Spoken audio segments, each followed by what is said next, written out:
Welcome to another 3 No More Than 5 in 5, and this, dun dun dun dun dun dun, is a 3-part series. So for those of you who are subscribers, thank you for subscribing. I appreciate the support, and those who are not yet subscribers, I invite you to join the family so you can hear all 3 segments of this series, as well as access all the blog posts that are on my Leadership Ladder website.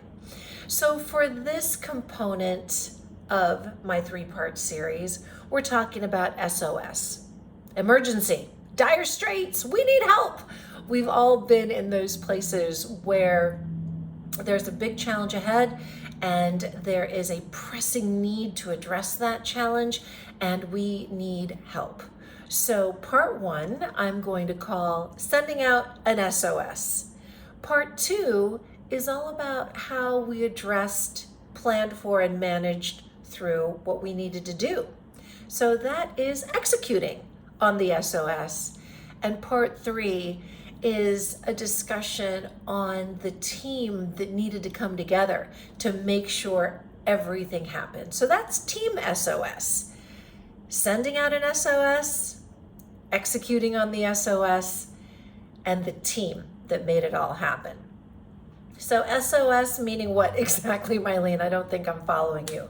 Well, for my HR colleagues, we've all heard about effective ways to train and teach our people how to do things, and SOS is one of them. Show, observe, and shape. When you show someone how to do something, you allow them to do it while you observe, and then you shape and partner with them to improve what they're doing.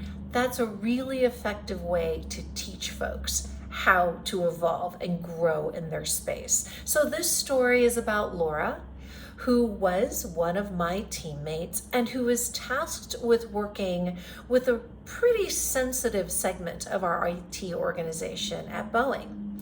Her job was to support the cybersecurity element of the organization, and as those of you who may be in the space or near the space know, it's tough to find talent for that segment of the organization. It's very specialized. So finding the people with the skill, super challenging.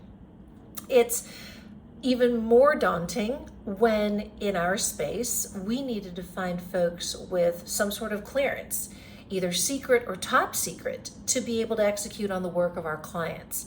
And when you put all that together as you're trying to find the best value for the dollar or reasonable priced folks with those skill sets, this is almost unfathomable because there are so few people with the skills needed, and the market has such a high demand that for those that are already doing that work, it's going to cost you an arm and a leg.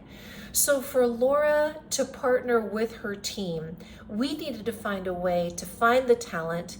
We needed to cut the time down that it took to bring that talent in the door. And we needed to make sure that the talent that we brought in could not only do the work, but also had some of those qualifications like secret or top secret clearance so that we could keep our operations moving forward. That was what sent out the SOS.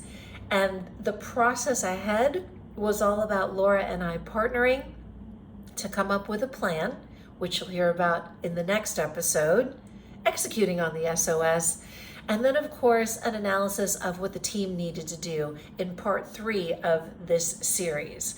So stay tuned or subscribe and participate in what our adventure looked like. If you have questions or if there are ways that I can help you, reach out. Mylene at leadership-ladder.com is my email.